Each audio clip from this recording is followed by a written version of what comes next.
Un aspecto fundamental para que las relaciones familiares fluyan correctamente en un grupo, por ejemplo, empresarial, es establecer unas buenas políticas de liquidez. Es decir, que el accionista tenga retribución. Eso es básico e imprescindible, creo yo, para evitar problemas. Para conseguir este objetivo es muy importante analizar dónde estamos, ¿no? ¿A qué me refiero? Bueno, pues cuando tú tienes algo que arreglar es porque has generado un patrimonio y tienes unos recursos. Si no, no tienes nada que ordenar ni tienes nada que arreglar, ¿no? Estamos partiendo de la existencia de un crecimiento fuerte y de la existencia de unos recursos que están ahí para pactar sobre ellos, ¿no? Es muy distinto que la compañía esté en primera generación o esté en segunda generación o esté en tercera generación.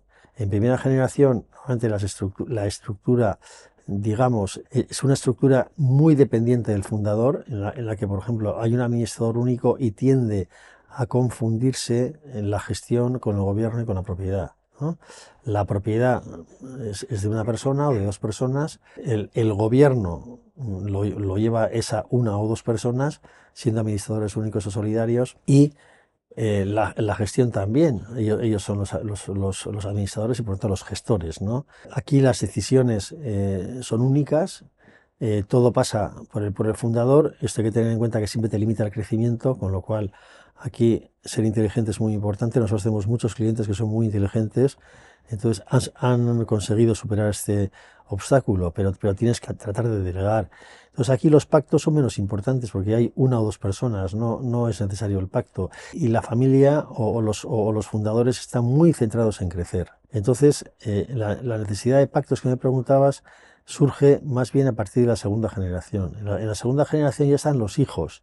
Entonces las estructuras tienden a ser más departamentales, es decir, tienden a colocar, por ejemplo, los hijos en sede de diferentes departamentos, financiero, comercial, procesos, etcétera, ¿no? Tienes que tener unas buenas relaciones operativas y funcionales entre esos diferentes departamentos. A nivel de órgano de administración, es decir, a nivel de gobierno, tienes un consejo de administración, ¿no? Entonces aquí tienes ya algo que regular, porque tienes que fijarlo bien. Normalmente son todos o están todos vinculados a la gestión operativa de la compañía.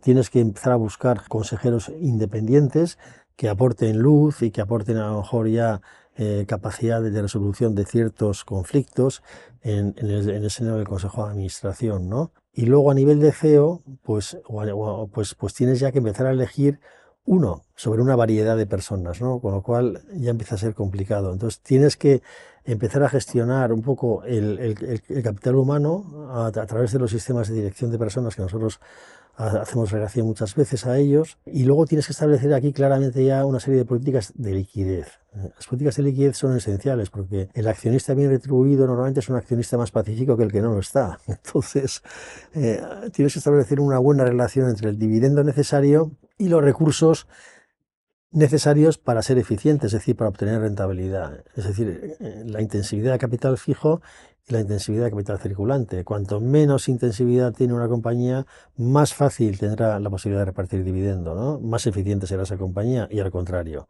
Entonces tienes que educar ya en segunda generación a la familia o a estas multifamilias, digamos, para que tengan clara esta relación.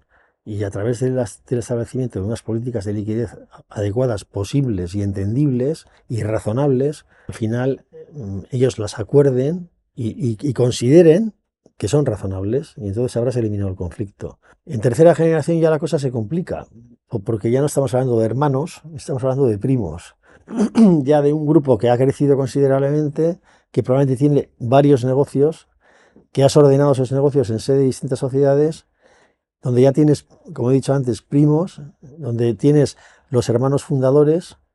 Aquí estás casi obligado en la mayor parte de los casos, y cuando digo mayor parte es más del 80% de los casos, a tener una sociedad holding. ¿Por qué? Porque si tú eres capaz de aglutinar en la sociedad holding las diferentes familias que tienes ahí, la sociedad holding tomará la decisión y tendrá una voz única, si es que la tiene, que tendrás que conseguirla, para gobernar el funcionamiento operativo de las sociedades filiales, pero se gobernarán con una sola voz. Esa sola voz será el representante de esa sociedad, que es la holding, en las diferentes sociedades. Y lo ideal sería, además, que esa voz sea el administrador único de las diferentes sociedades filiales. Y esa voz tiene que estar representada en la sociedad holding de forma ordenada por las diferentes familias, en el consejo de la sociedad holding.